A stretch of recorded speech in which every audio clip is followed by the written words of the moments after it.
Welcome back. So let's discuss 1.6 bio reviews. And I just want to take a quick second here to say it's worked out pretty well that this is the day I've decided to record these videos because I'm pretty sure that today is going to be one of my biggest days on Fiverr. So I keep having to stop recording to do deals and reply to messages. So it really feels like I'm practicing what I preach. But let's get into bio reviews here. So what are buyer reviews? All it is like discussed earlier, the way that Fiverr normally works is as we've been through, you have your gig which says choose me, choose me.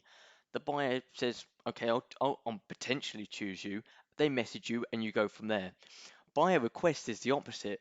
The buyer is saying choose me, choose me.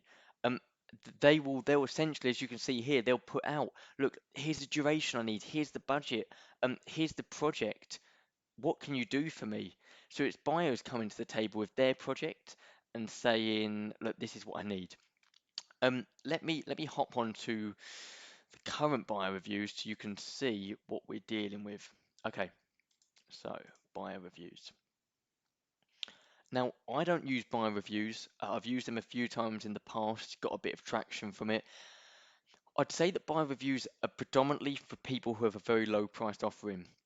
When I come in with a $500 bid, it doesn't get too much love from the buyers, because these are the guys who often they're saying, $5 max, don't bid for more than $15. So it is a great place to start. The irony is, I believe that you need to be a level one seller to use buyer reviews. So but that isn't too hard to achieve. You'll get there pretty quick. So if you're a level one and not necessarily raking in the big bucks yet, then definitely worth a look at. So what you have here is you have the requests, you have the offers, you have the time frame and the budget.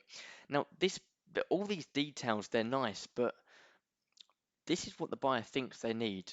In sales, the best thing you can do is solve a need. Not correct. The better thing you can do is solve a need the buyer doesn't even have yet, so it's not even a need, right? If you come to me and say, look, Sam, I've got this problem, can you solve it? And I say yes, that's one thing. If you say, look, Sam, I'm fine, and I say, you're not, here's the problem, and I'm going to solve it for you, that's 10 times better sales wise. So if you can come to these guys and they say, look, make short but detailed, high quality animation for song clip, right? And let's say they say, I want it to be 7 minutes, and their budget is $5. You can work with that. You say, look, I love the project that you put up, but realistically, engagement goes down after 3 minutes of animation, and then you show them, some sort of graph, and say, look, realistically, you want to be doing a 1 minute video. I want to make sure that your money's better spent. Let's do that. So when it comes to actually submitting an offer, bearing in mind you think to yourself, look, what does this buyer actually need? Okay, so if they ask for a 20-minute animation, you could go back and say, look, I can do a 20-minute animation, but let's use your money smart. Let me help you whittle down your script and we can make it shorter. So even if there's a buyer request which doesn't fully fit the budget or how you do it, buyers are flexible. You're the seller, you're the expert. Tell them that. So here we go. So what you'd want to write here is, it number one, it has to be relevant, right? So make sure that you know the context. So if they're asking for a detailed animation um, that is about this video clip, guess what I'm going to do? I'm going to spend a minute and I'm going to watch the video clip. I've got 10 offers a day. I've got 10 buyer request offers a day. As a new buyer, I want to make sure that I'm using them smartly. Okay, so in this case it's a music clip and they want us to do a music video. So instantly, I know it's a 90-second runtime. I'd listen to the clip, I'd pick out maybe a cool bar from it, a cool line from it, and reference that. Hey, thanks for sharing your clip. That the line about spacemen jumping off rocks was amazing. Can't get it out of my head. This is a person-to-person game. Okay, so once you've done that, then you basically just say, what value can you bring them? So you've shown that instantly you've done more than 99% of the others. But by now you've whittled down and gone, you've pierced through the sound, right? Once again, they want to buy from you. They've put out the request saying pick me, pick me. You just have to do you just have to make sure you don't mess it up.